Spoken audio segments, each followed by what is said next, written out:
What was it like to live inside a Roman home, in a world without comfort as we define it today?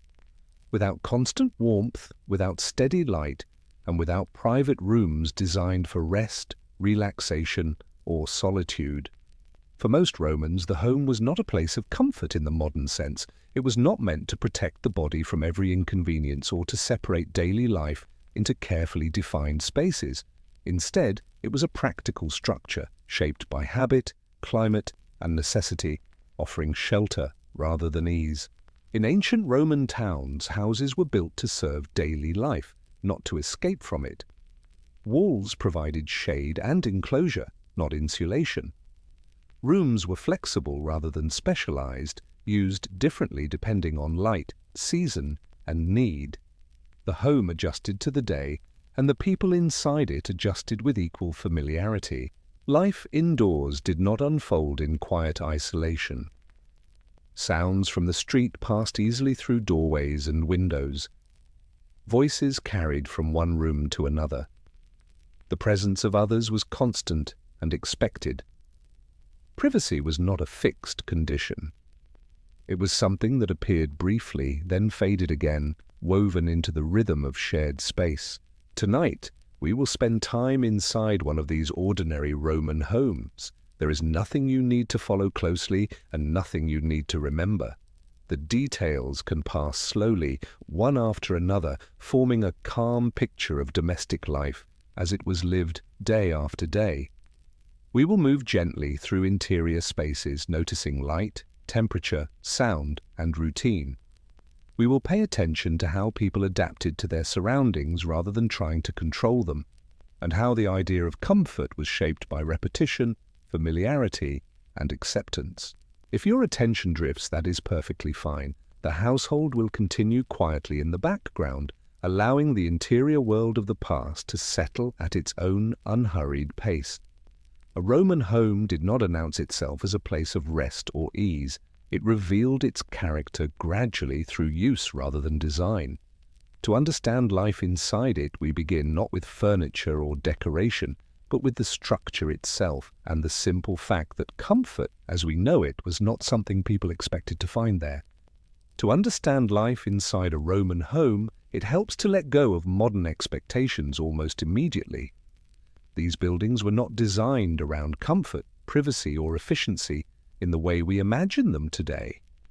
Their structure reflected a different relationship with space, time, and daily necessity. The home was not a retreat from the outside world.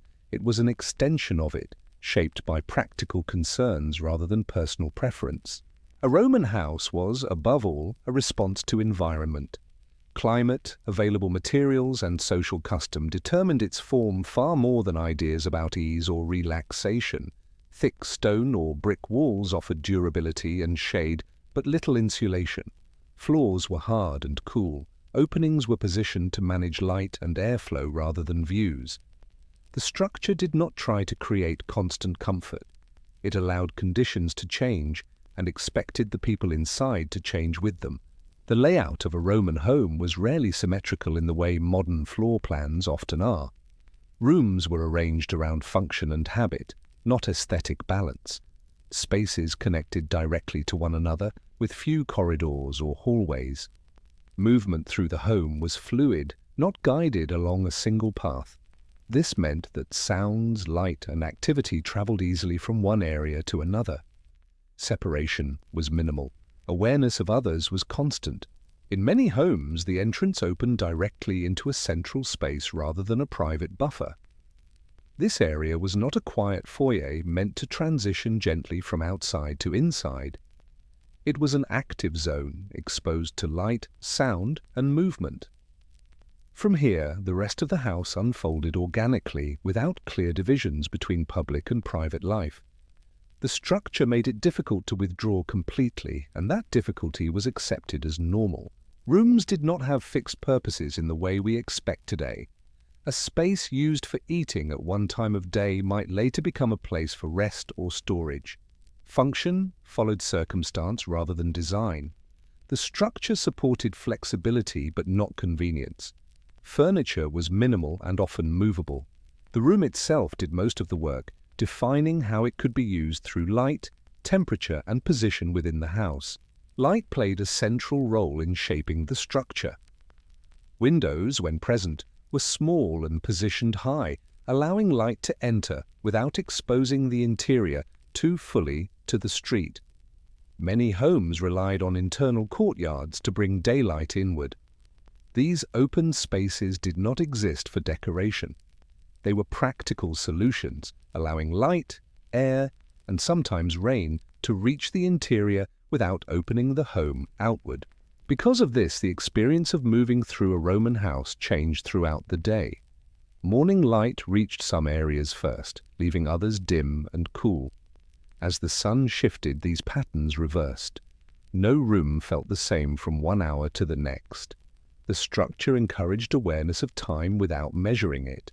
People learned where to sit, work, or rest based on where light happened to be, not on what the clock demanded.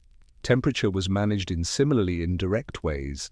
Thick walls slowed the movement of heat but did not prevent it. In warmer seasons, interiors stayed cooler during the day, then released stored warmth slowly at night. In colder seasons, the same walls could feel uncomfortably cold for long periods. Fires were used sparingly and locally. The structure did not aim to create uniform warmth. It accepted variation and relied on human adjustment to fill the gaps. Sound moved easily through these spaces. Hard surfaces reflected noise rather than absorbing it. Conversations, footsteps, and everyday movements echoed and overlapped. Privacy, when it existed, was fragile and temporary. A closed door did not guarantee silence. The structure reinforced shared awareness, making solitude a rare condition rather than an assumed one. Even the boundaries between inside and outside were less rigid than we might expect. Doorways often remained open during the day. Sounds, smells, and light passed freely across thresholds. The home was not sealed off from the street. It participated in the life around it. Evening and night would gradually pull the household inward, but during much of the day, the structure allowed constant exchange with the outside world. In many Roman homes, the threshold was not simply a line you crossed. It was a living zone of its own, a place where the house and the street overlapped without needing to be separated. A doorway could be open for long stretches of the day, not as an invitation in the modern sense, but as a practical way of letting air move, light enter, and daily life remain connected to the rhythms outside. This meant that inside and outside were often less like two different worlds and more like two intensities of the same world. Just beyond the doorway, sound was clearer and movement more visible.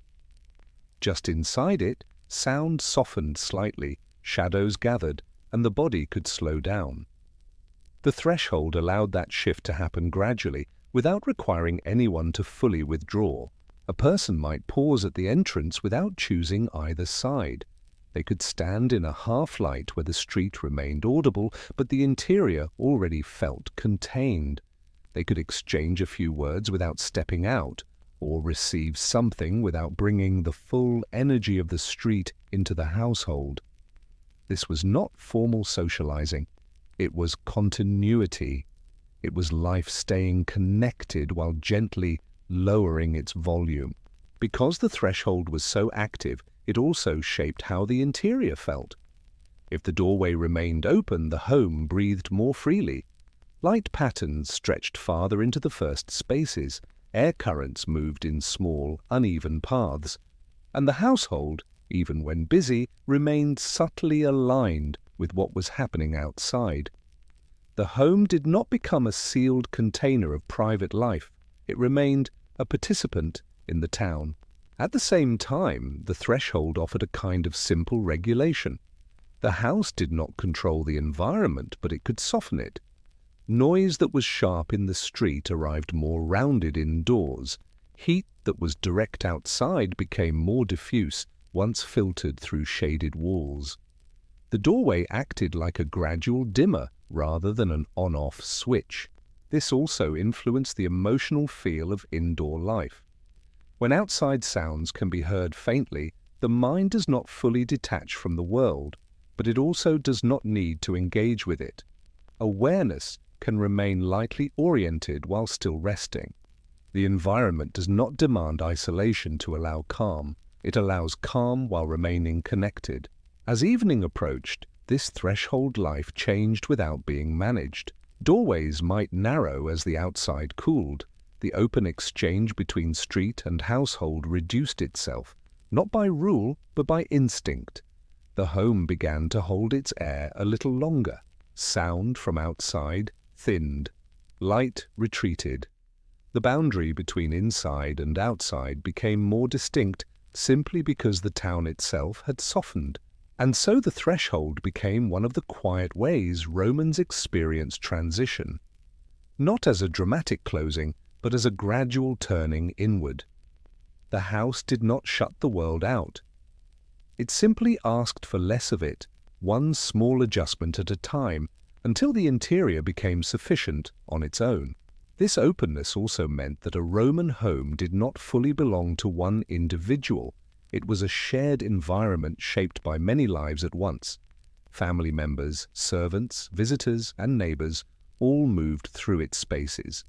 The structure supported this by offering adaptability rather than separation. Rooms were defined by use in the moment, not by ownership. Importantly, none of this was considered uncomfortable by default. The structure did not fail to provide comfort.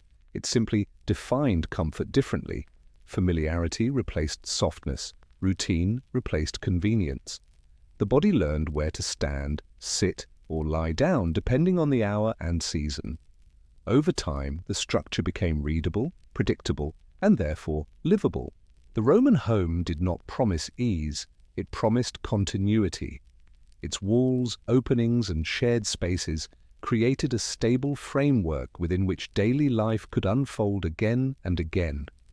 Comfort, when it appeared, came not from design but from repetition, from knowing how the light would move, from recognizing the sounds of the household, from accepting that the space did not adapt to the individual adapted to the space. This structural reality shaped everything that followed inside the home: how people moved, how they rested, how they interacted, and how they understood what it meant to live indoors. Before we consider objects, routines, or relationships, this physical framework set the tone. It quietly taught the body what to expect and what not to expect from life inside a Roman house. The structure of the Roman home created a stable framework, but it did not create stable conditions. What people experienced inside those walls changed constantly. Light shifted, air moved unpredictably, and temperature followed its own rhythms. Comfort, in the modern sense of a controlled interior environment, did not exist. Instead, daily life unfolded inside conditions that were always in motion. There was no central heating to even out cold mornings or winter nights. No system worked quietly in the background to maintain warmth. Heat came from specific sources in specific places for limited periods of time. A brazier, a hearth, a small fire. These were localized solutions, not environmental ones. Warmth existed in pockets, not throughout the house. To feel it, the body had to move toward it. Cooling worked the same way, though without tools. There was no mechanism to lower temperature when heat became oppressive. Instead, people relied on the physical behavior of the building itself. Thick walls delayed heat. Courtyards allowed hot air to rise and disperse. Shade was not a decorative feature, it was a survival strategy. The home did not remove heat, it redirected it. Light followed an equally unstable pattern. There was no constant illumination, no background glow that made every corner usable at every hour. Daylight entered where it could, when it could. Some rooms brightened briefly, then dimmed again. Others remained in shadow for most of the day. Artificial light existed, but it was limited, deliberate, and never abundant. A lamp was not something that stayed on for convenience. It was an active choice. Oil had to be measured, wicks had to be maintained, flames needed attention, light demanded care, and because of that, it was used sparingly. Darkness was not treated as a problem to be solved. It was accepted as a condition to live within. Because of this, the interior of a Roman home was never evenly lit. Brightness existed near windows, courtyards, or lamps. Elsewhere, the world softened into shadow, edges blurred, details disappeared. Vision adapted not by sharpening, but by letting go. The body learned when precision was possible and when it was unnecessary. Air movement was just as variable. Without controlled ventilation, airflow followed architecture and weather. Breezes entered through doorways, courtyards, and narrow openings, then disappeared again. Some rooms felt heavy and still, others remained cool and moving. The house did not guarantee fresh air everywhere. It offered pathways, and the air used them when conditions allowed. These variations were not predictable in the short term, but they were familiar in the long term. People learned where air tended to collect, where it stagnated, where it cooled the body, and where it did not. Over time, the home became a map of sensations rather than a set of rooms, one place for heat in the morning, another for shade in the afternoon, another for stillness in the evening. This is where adaptation became central. The body did not remain in one place all day. It moved through the house in response to the environment. People followed the sun without naming it. They shifted positions as light moved. They chose where to sit, work, or rest based on temperature and air rather than comfort in the modern sense. Morning might begin in a cooler space, where the body was still waking and heat was welcome. As the day warmed, activity migrated toward shaded areas or thicker-walled rooms. In the heat of midday, stillness became the most effective response, not because it was prescribed, but because movement demanded too much energy. In the afternoon, as light softened and temperatures dropped slightly, activity could resume in different areas of the home. The environment set the rhythm, and the body followed. There was no expectation that one room should serve all purposes, or that one position should remain comfortable throughout the day.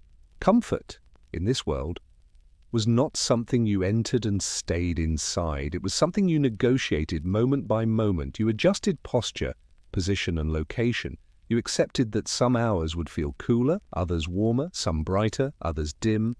The goal was not to eliminate discomfort entirely, but to reduce unnecessary strain. This acceptance changed how people related to their own bodies. Sensation was not treated as an inconvenience. It was information. Heat signaled when to slow down. Cold signaled when to seek warmth or stillness. Darkness signaled when precision could be released. The environment constantly communicated and the body learned to listen. Importantly, this variability did not feel chaotic. It felt normal. Because the environment was not fixed, neither were expectations. No one assumed that a room should feel the same at all times. No one expected the interior to shield them completely from weather or season. The home was part of the natural cycle, not a barrier against it.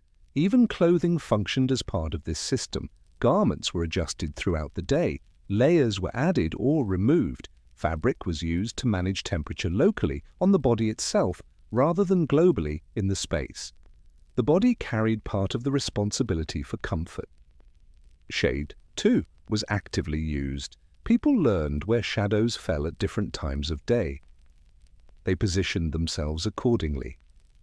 A shadow was not absence, it was relief. It was as valuable as warmth in colder hours. The house offered these shadows, but it did not assign them. The body chose. This constant adjustment required awareness, but not effort. Over time it became automatic. The body learned the home's patterns the way it learned its own. Comfort emerged not from consistency, but from familiarity with change. And this brings us to a central truth of Roman domestic life. Comfort was never stable. It was negotiated daily, sometimes hourly. It depended on season, weather, time of day, and activity. There was no expectation that the environment would remain supportive at all times. Instead, the expectation was adaptability. The home offered structure, nature offered variation. The body moved between them, finding moments of ease where it could, and accepting moments of strain when it could not be avoided. This did not make life harder in the way we might imagine. It made it different, because comfort was not guaranteed, it was not demanded. Small improvements mattered: a patch of shade, a brief breeze, a warm surface catching sunlight. These were enough. In this way, the Roman home did not fail to provide comfort. It simply refused to freeze it in place. Comfort existed as a process, not a condition. It emerged through movement, attention, and acceptance. Light shifted, air moved, temperature changed, and the body, rather than resisting these changes, learned to move with them. That movement shaped daily rhythm more deeply than any clock ever could. As the body learned to move with light, air, and temperature, the interior of the Roman home reflected the same logic. Spaces were not filled in order to stabilize comfort. They were left open in order to remain usable. Furniture was minimal, and what existed was simple, movable, and rarely fixed in place. To a modern eye, a Roman interior might appear sparse, even unfinished. Rooms did not contain many objects. Walls were largely bare. Floors were open. There were no heavy arrangements meant to define how a space should always be used. This absence was not accidental. It was functional. Furniture served specific purposes, but it did not claim territory. A stool, a small table, a chest, a bench. These items existed where they were needed and disappeared when they were not. Nothing permanently anchored the body to a single position or activity. Space remained flexible because life required flexibility. Most objects were light enough to be moved easily. A piece of furniture was not expected to stay in one place forever. It followed the rhythm of the day. A table might be brought closer to light in the morning, then moved aside later. A bench might support work at 1 hour and rest at another. The room adapted through movement, not rearrangement plans. This mobility mattered because the environment itself was always changing. As light shifted and air moved, objects needed to shift as well. A fixed interior would have worked against the rhythms of the home. An open one supported them. The lack of furniture also allowed rooms to change function throughout the day. A space used for work in the morning could become a place for rest later without effort. Nothing needed to be transformed. Nothing needed to be cleared away. The room was already open. What might look like emptiness was in practice ease. Empty space made movement simpler. It reduced obstacles. It allowed bodies to sit, stand, lie down, or gather without negotiation. Space was not filled to be impressive. It was left open to remain useful. Objects were also reused constantly. A single item rarely had only one role. A chest stored belongings, but it also served as seating. A low surface could hold tools, food, or a lamp. Nothing existed purely for appearance. Everything earned its place through repeated use. Because objects were few, they were well known. People knew where things belonged, but those places were not rigid. The same object might appear in different parts of the house at different times. Familiarity replaced order. You did not need labels or systems. You recognized objects by habit. This also meant that cleaning and maintenance were simpler. With less furniture, there were fewer places for dust, debris, or insects to collect. Floors could be swept easily. Spaces could be cleared quickly. Cleanliness was achieved through openness rather than specialization. Cleanliness in a Roman home was also shaped by practicality rather than by comfort. Without running water, without bathrooms as fixed private rooms in the modern sense, and without constant supplies of heat for washing, keeping a space usable depended on small routines that were simple, frequent, and unremarkable. Water had to be carried, stored, and used deliberately. A household might keep vessels of water for cooking, for drinking, for rinsing hands, and for basic washing.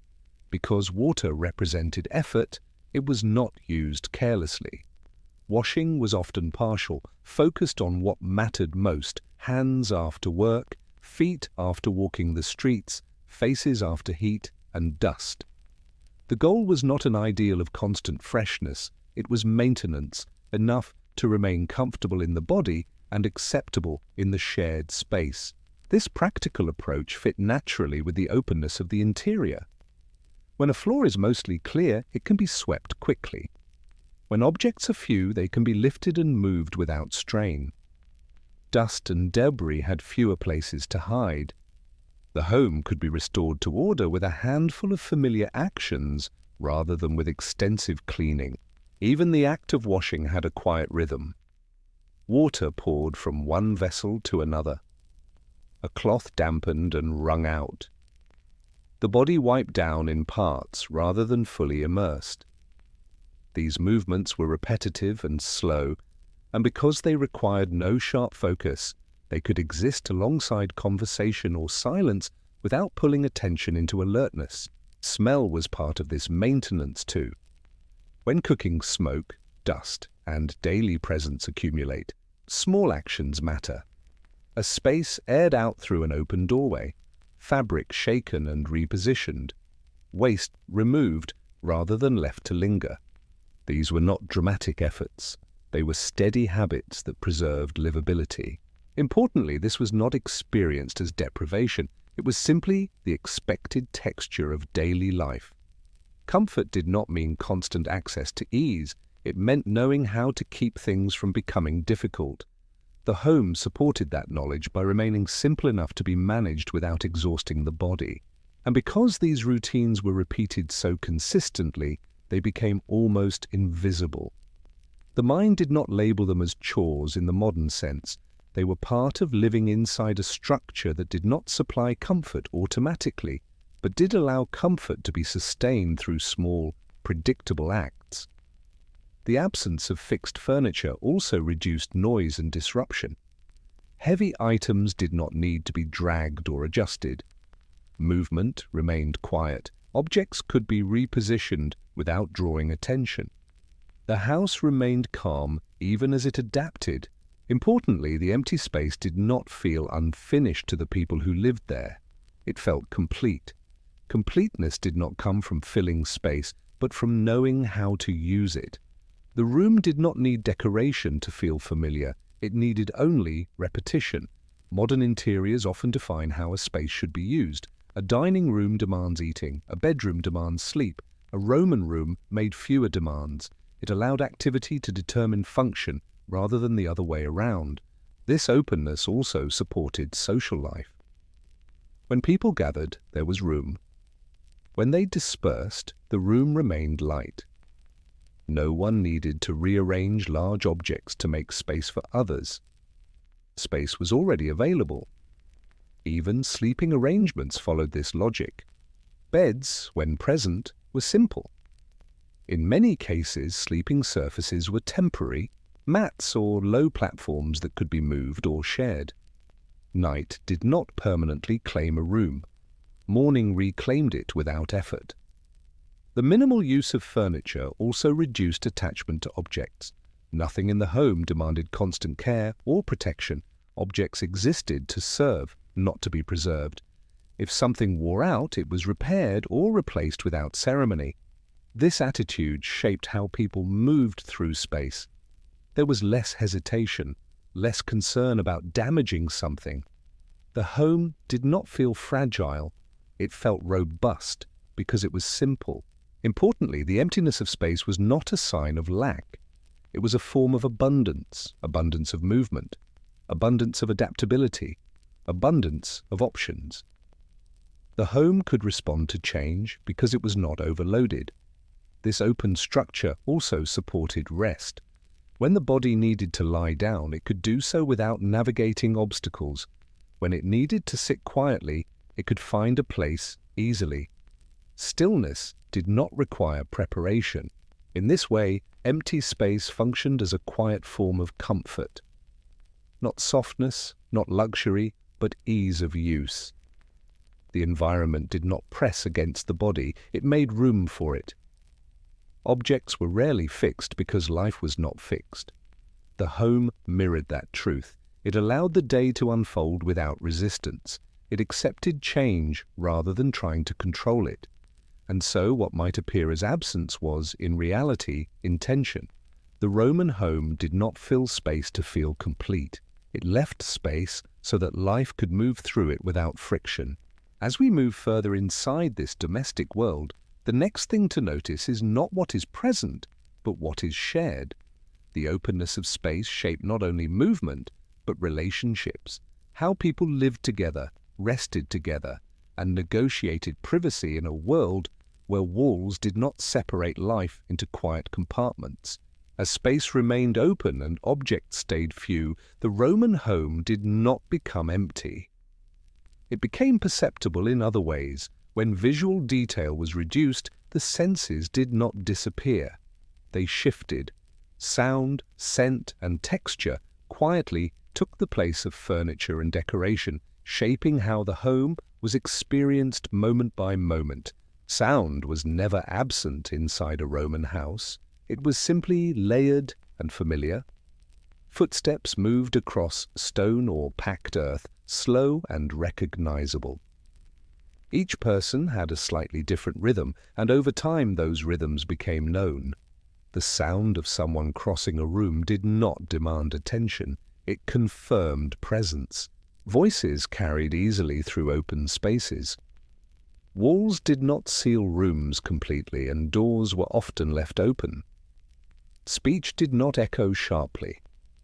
It traveled softly, losing detail as it moved. Conversations were rarely private in the modern sense, but they were not intrusive either. Hearing another voice nearby was expected, not distracting. Even silence was not complete. It was filled with small sounds that did not interrupt calm, fabric shifting, a body adjusting its weight, a quiet exhale.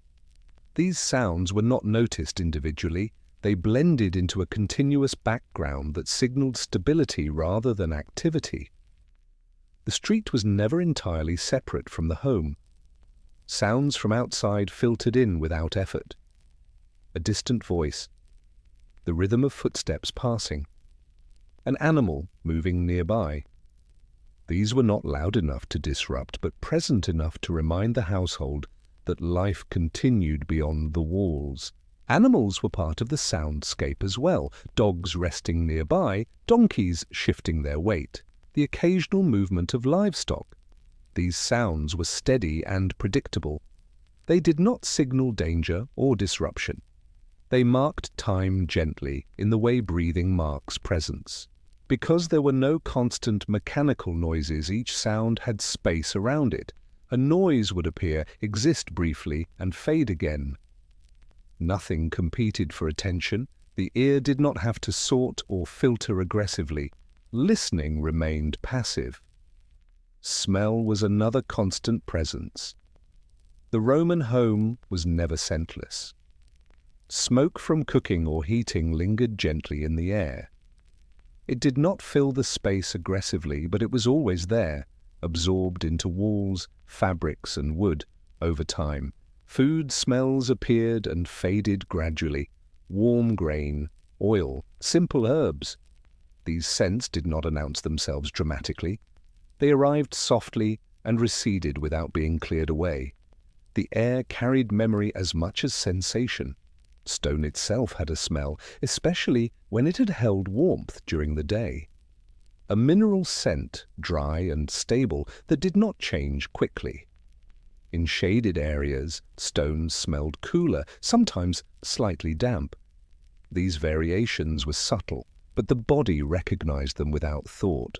Wood contributed its own quiet presence. Beams, doors, and furniture released faint, familiar scents, especially when warmed by sunlight or touched repeatedly. These smells did not stimulate. They grounded. Textiles absorbed and softened scent. Cloaks, blankets, and simple fabrics held traces of smoke, skin, and air. Over time, these scents became associated with rest rather than activity. They were not fresh, but they were familiar, and familiarity reduced alertness. Texture shaped experience as much as sound or smell. Stone floors were cool beneath bare feet. The body learned where to step slowly and where to pause. Cold was not avoided entirely. It was accepted, adjusted to through movement and position. Wood felt warmer to the touch, even when the air cooled. Sitting or leaning against it brought subtle comfort without softness. The difference between stone and wood was felt daily, without being named. Textiles were thick and practical. They were not delicate. Fabric protected the body from cold surfaces, from drafts, from direct contact with stone.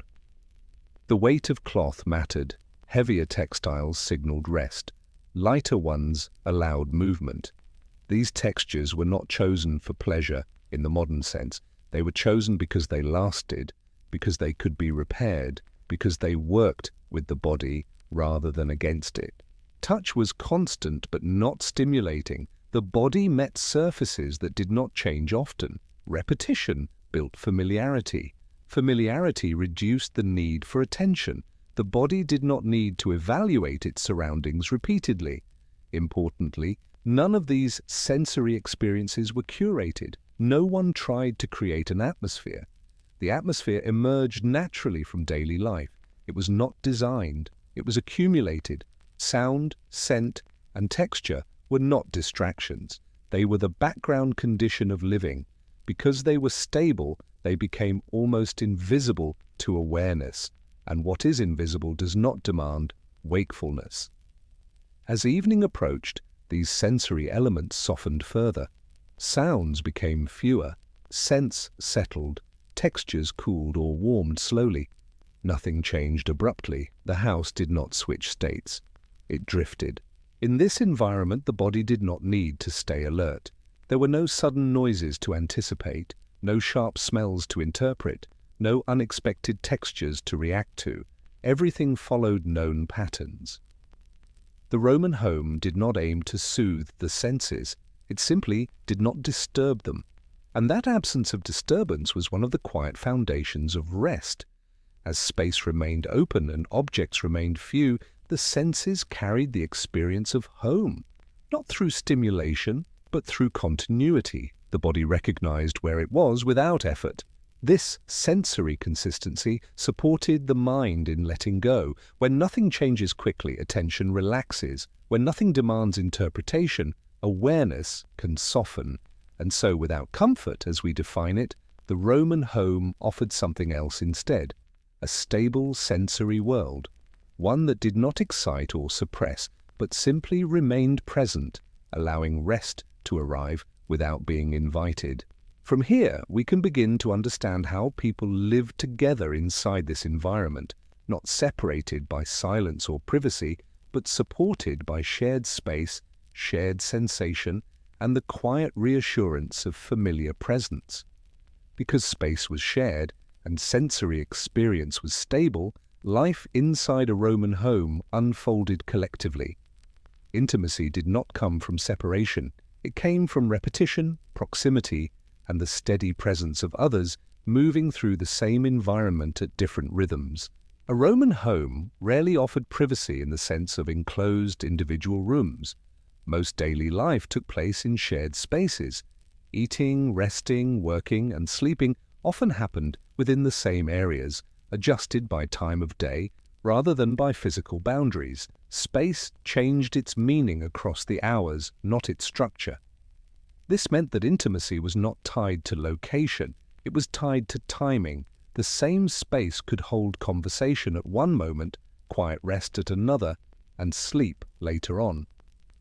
What mattered was not where people were, but what the household was collectively doing at that time. During the day, shared spaces were active. Bodies moved, voices crossed, tasks overlapped. In the evening, the same spaces softened.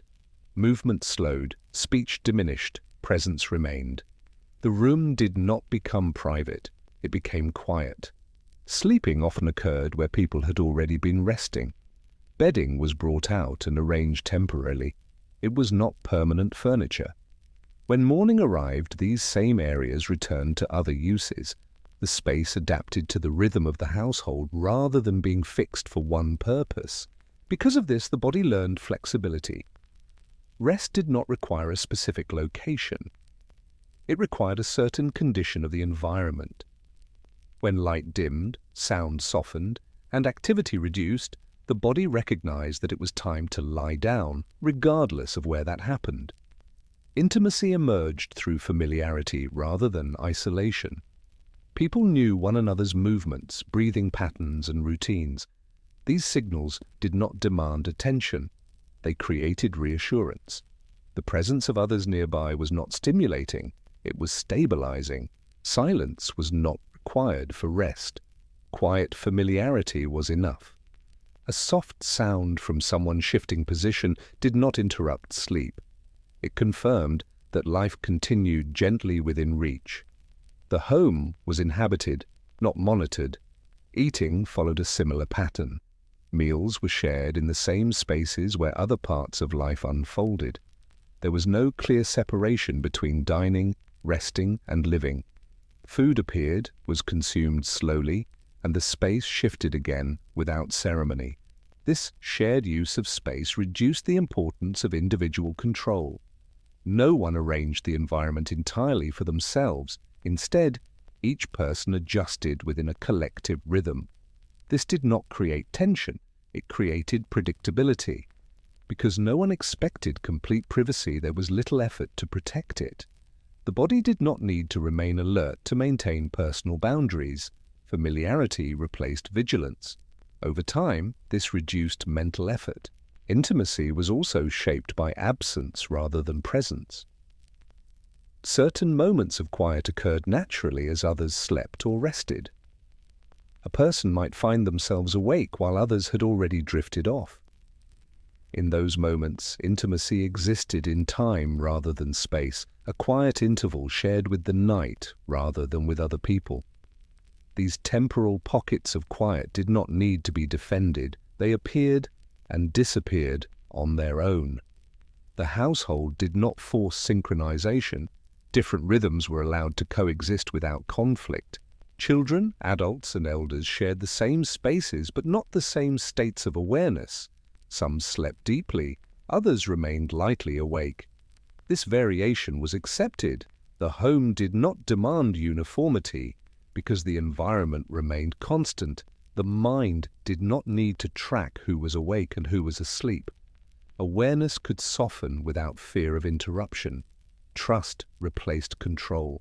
The lack of rigid boundaries also meant that emotional life was less compartmentalized. Joy, fatigue, conversation, and silence flowed together. There was no need to shift personas between rooms. Life was continuous.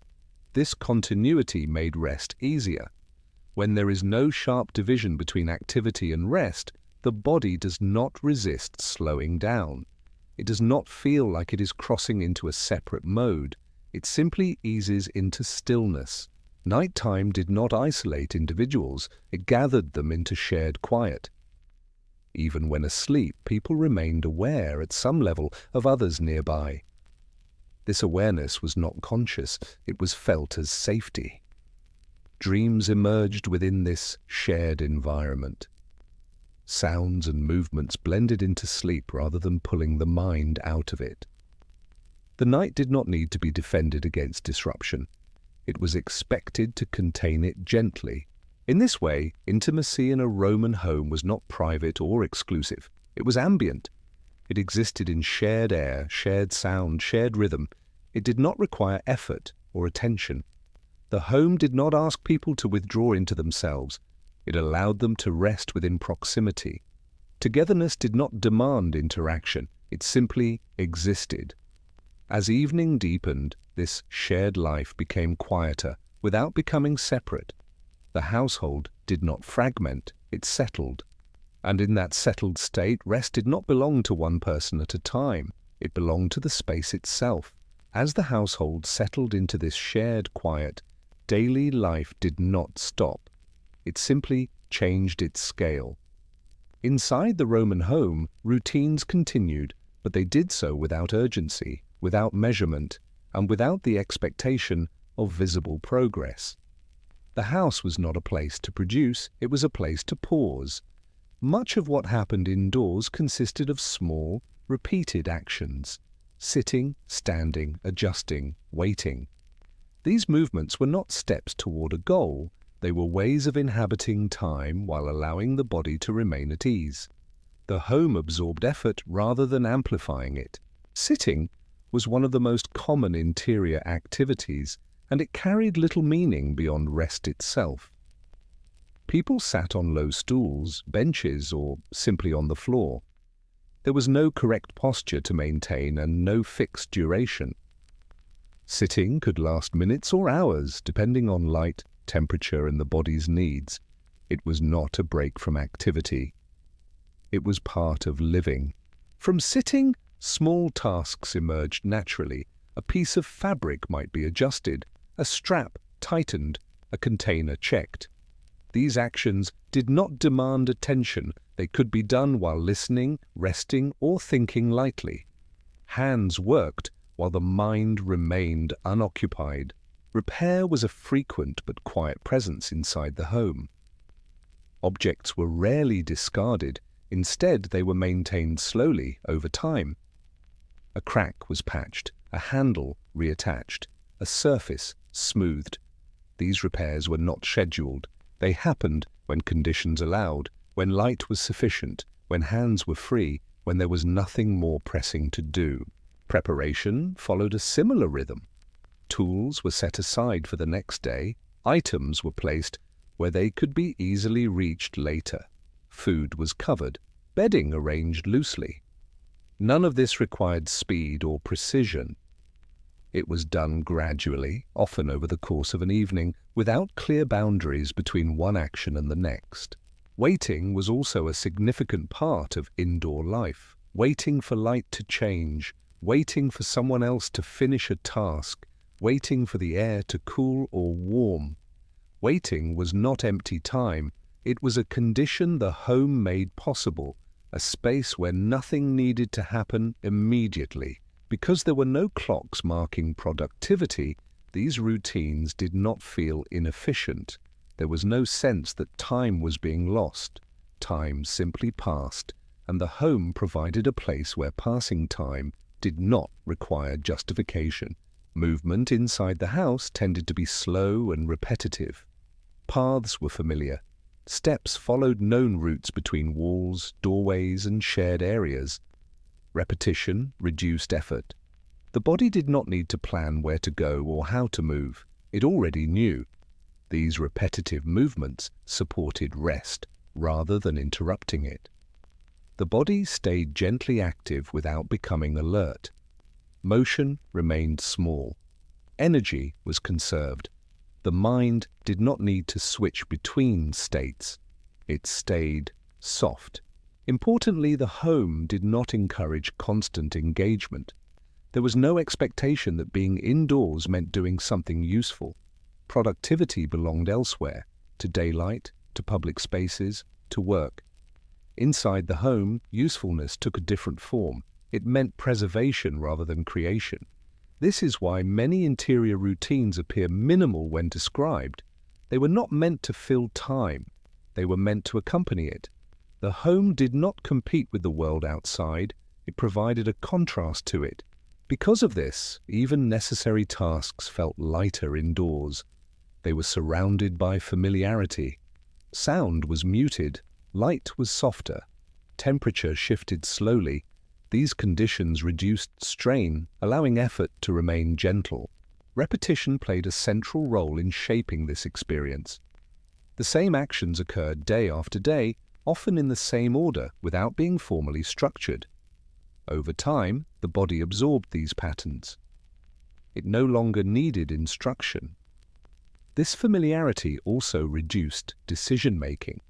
People did not ask themselves what to do next. They simply moved from one small action to another as conditions allowed. When nothing presented itself, they rested. The absence of pressure made these routines sustainable. No task demanded completion. No unfinished action created tension. Everything could wait because tomorrow was not measured against today. Children absorbed these rhythms naturally. They learned when to sit, when to move, and when to rest by watching others. There was no instruction. The environment itself taught them how to behave indoors. Older members of the household often moved more slowly, but without standing out. Slowness was not marked as a limitation. It matched the pace of the space. The home accommodated variation without requiring adjustment. Even moments of stillness were not absolute. Someone might sit quietly while another moved nearby. These overlapping states did not interfere with one another. The home allowed multiple rhythms to exist at once. This coexistence reduced tension. There was no need to synchronize or manage time collectively. Each person followed their own internal pace within a shared environment. Because routines were simple and familiar, the mind did not cling to them. Attention could drift without consequence. A task could pause and resume later without being restarted. This is what made the home a space of pause rather than productivity. It did not extract energy, it held it gently, allowing it to disperse slowly. As evening progressed, these routines naturally thinned out. Movements became fewer, sitting turned into reclining, repair turned into rest. Preparation gave way to stillness. Nothing needed to be concluded. The routines did not end, they dissolved. And in that dissolution, the home fulfilled one of its quiet purposes, not to prepare people for the next task, but to allow them to stop needing tasks at all. As these routines dissolved almost without being noticed, the home did not need to be transformed into something else in order to hold the night. It simply changed its emphasis. The same open spaces that had allowed movement during the day became spaces of settling, not through a sudden rearrangement, but through a quiet narrowing of activity. A few objects might shift position in ways that were so familiar they barely registered. A lamp placed where it could serve more than one person at once. A cloth or blanket folded and brought closer to where someone would later lie down. A low surface cleared so it could hold the simplest essentials. These adjustments did not feel like preparation in the modern sense. They felt like the natural continuation of the day releasing its grip. Because bedding was often temporary or movable, sleep did not permanently claim a room. It arrived where the household already was. A mat might be laid down, a cloak used as extra covering, a cushion repositioned. The body did not require a designated sleep space to begin resting. It required a reduction of demands, and the home provided that by becoming quieter. Light was managed carefully at this point. If a lamp remained lit, it was usually kept low and steady, used to support only what was necessary. The goal was not to keep the night at bay. The goal was to give the household a soft center of visibility while allowing shadow to gather at the edges. Darkness did not feel like failure. It felt appropriate, like a condition the body could finally stop negotiating. Sound also simplified. Daytime noises did not end so much as fade into fewer sources. Footsteps became slower, voices lowered or stopped. Small movements remained, but they were sparse and predictable. The home did not become silent, it became consistent. And consistency, more than silence, is what allows attention to loosen. Temperature continued to shift, but now it mattered less. Movement had already decreased. The body was no longer trying to produce or accomplish. It could respond to coolness by stillness, by fabric, by proximity to others, by the simple fact of lying down. The home did not need to stabilize conditions fully. It needed only to be sufficient. This sufficiency extended to the mind. There was no feeling that something had to be completed before sleep could begin, no final checklist that demanded closure. The day had already concluded itself gradually through the thinning of actions. Sleep did not require a decision. It could arrive as a continuation of a space that had already become quiet. Even if wakefulness lingered, it did not have to become restless. With the home settled, the mind could remain lightly present without being pulled outward. A familiar sound from another person, the faint movement of air, the low, steady boundary of walls. These were enough to signal that nothing needed to be monitored. In this way, the house carried people into the night, not by changing dramatically, but by remaining what it was, simple, shared, and predictable, while asking less and less from the body with each passing moment. By the time night deepened, the small actions of the day had already done their work. They had slowed the body, they had softened attention, they had carried life inward, away from effort. What remained was not inactivity, but ease, a state where the body could remain present without being engaged, and where time could continue without asking to be filled. In this way, the daily routines of a Roman home were not about maintaining order or achieving comfort. They were about sustaining balance between movement and rest, between presence and release. The house did not demand productivity. It offered permission to pause, and within that permission, rest was already beginning. As rest began quietly within the permission the home offered, the boundary between body and house grew thinner. The Roman home did not function as a barrier between the person and the world. It functioned as a continuation of the body itself, an outer layer that responded imperfectly but consistently to human needs. The body did not enter the home expecting ideal conditions. There was no assumption of constant warmth, stable light, or controlled air.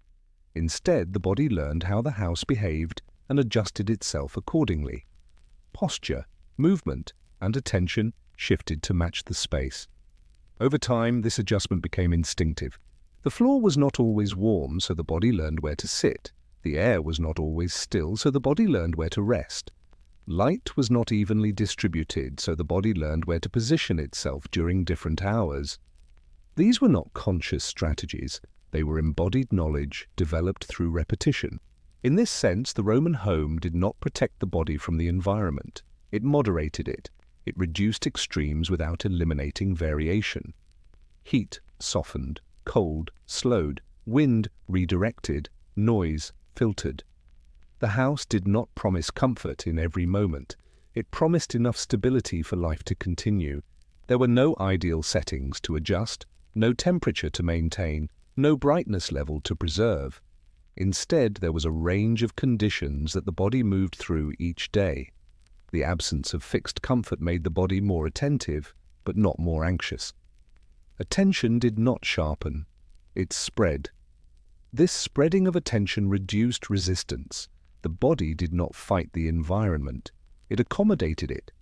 A cooler corner was accepted. A warmer surface was sought. A quieter area became a place of rest. The house guided these choices gently, without instruction. Because of this, comfort was not something the house delivered. It was something the body discovered. It emerged from alignment rather than control. When the body and the space matched, even briefly, ease followed. The walls of the house did not seal life away from the outside world. Sounds entered, air moved, smells traveled. The house acknowledged the presence of the street, the weather, and the season. It did not attempt to exclude them completely. That partial openness kept the body oriented rather than isolated. This openness also shaped how people rested. Sleep was not protected by silence or darkness alone. It was supported by familiarity. Familiar sounds did not disturb. Familiar air did not alarm. The body rested not because the environment was perfect, but because it was known. Over time, the body learned the rhythms of the house just as it learned the rhythms of daylight. It knew when light would reach certain surfaces. It knew when shadows would gather. It knew how the air would change after sunset. This predictability replaced control. The house, in turn, was shaped by the bodies inside it. Paths were worn smooth, objects were placed where hands reached naturally, spaces became associated with certain postures, standing, sitting, reclining. The house did not impose form, it absorbed it. This mutual shaping created a quiet partnership. The body adapted to the house reflected the body. Neither dominated, neither perfected the other. They met in the middle, day after day. Importantly, this relationship did not eliminate discomfort entirely. There were moments of cold, heat, stiffness, or fatigue. But these sensations were not framed as failures. They were part of being present in a physical world. The house did not erase them, it made them manageable, because the house did not promise protection from every discomfort. The body did not expect it. Expectations remained modest. When ease appeared, it was felt clearly. When it faded, it was accepted. This acceptance reduced tension. There was no constant comparison between how things were and how they should be. The body responded to what was present rather than resisting it. In this way, the Roman home functioned less like a shelter and more like an extension of the human form.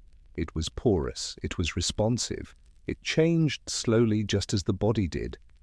Even at night, this relationship remained. Darkness did not transform the house into something new. It revealed the same surfaces in a simpler way. The body moved more by memory than sight. The house supported this by remaining consistent. When people lay down to rest, they did not withdraw from the house, they rested within it.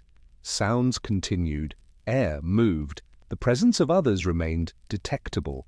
Sleep occurred inside continuity rather than isolation. This continuity is what allowed rest to feel natural. The body did not need to be shielded completely to relax. It needed only enough protection to stop resisting. The Roman home provided that enough warmth to prevent strain, enough shelter to reduce exposure, enough familiarity to allow trust. It did not aim for comfort as an ideal state. It aimed for livability. Over a lifetime, this shaped the body's expectations. Muscles adapted, sensitivity adjusted, the threshold for discomfort shifted. The body became less dependent on stable conditions and more capable of responding to change. This did not harden the body, it softened it. Flexibility replaced rigidity, adaptation replaced control. In this context, the idea of comfort loses its modern meaning. Comfort was not the absence of sensation, it was the ability to remain at ease within sensation. The Roman home supported this ability quietly. It did not announce itself as nurturing, it simply remained available. As night settled fully, the house did not become a refuge from the world. It became a quieter expression of it. The same rhythms continued, reduced in scale. The body, already aligned with the space, required little adjustment. Posture loosened, breathing slowed, awareness thinned. Nothing needed to be optimized, nothing needed to be corrected. The house did not complete the body, it accompanied it. And in that companionship, imperfect, consistent, and sufficient, rest could arrive without effort, supported not by ideal conditions, but by acceptance. Because of this quiet companionship between body and space, the Roman home was not experienced as uncomfortable by those who lived within it. It did not constantly challenge them. It did not need to be endured. It simply existed as part of the same physical reality as the body itself. What we describe as without comfort does not mean without calm. It means without fixed guarantees. Comfort was not built into the structure as a permanent condition. It appeared through familiarity, repetition, and acceptance. And because it was not demanded, it was not missed. The house did not promise softness, warmth, or silence at all times. Instead, it offered continuity. Walls remained where they had always been. Light moved in predictable ways. Sounds followed known patterns. Each day resembled the last closely enough that the body did not need to stay alert. This predictability was the foundation of quiet.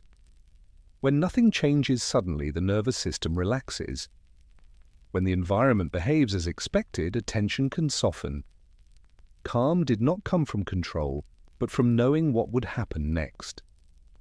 Over time, repetition became reassuring, the same textures underfoot, the same air moving through familiar openings, the same sounds arriving at roughly the same moments each day. These repetitions did not feel monotonous, they felt stabilizing. The absence of modern comfort did not create constant strain, it created adaptability. The body learned how to settle into the conditions that were present rather than waiting for conditions to improve. In doing so, it discovered a form of ease that did not depend on perfection. Quiet in this world was not silence, it was steadiness, a background that did not compete for attention, a rhythm that did not demand interpretation. The house did not remove sensation, it softened its edges. As night deepened, this steadiness became more noticeable. The same rooms held fewer actions, the same spaces carried slower movement. The environment did not change its nature, it simply reduced its demands. There was no dramatic shift into rest, no clear boundary where activity ended and stillness began. Rest emerged gradually, supported by the same predictability that had shaped the day. Sleep did not require isolation, it did not require perfect conditions. It arrived because nothing in the environment asked the body to remain alert. Familiar sounds did not interrupt. Familiar air did not disturb. Familiar space allowed awareness to fade. In this way, the Roman home offered something subtle but powerful. Not comfort as a product, but calm as a consequence. Calm grew out of living inside a world that behaved consistently enough to be trusted. And because the house could be trusted, the body did not need to stay awake to monitor it. Muscles released. Breathing slowed. Attention loosened its grip without effort. The day did not need to be reviewed. Nothing needed to be prepared. The house had already done what it was meant to do. It had accompanied life quietly without insisting on improvement. As awareness continues to thin, there is nothing here you need to remember. The details can settle on their own, just as they once did inside these walls. The rhythm can continue without observation. If sleep arrives, it can arrive naturally. And if wakefulness lingers for a while, it can remain soft and unhurried, supported by the same steady quiet that shaped life inside a Roman home. The house does not ask for attention anymore. It remains where it has always been, holding the night gently, without expectation. Good night.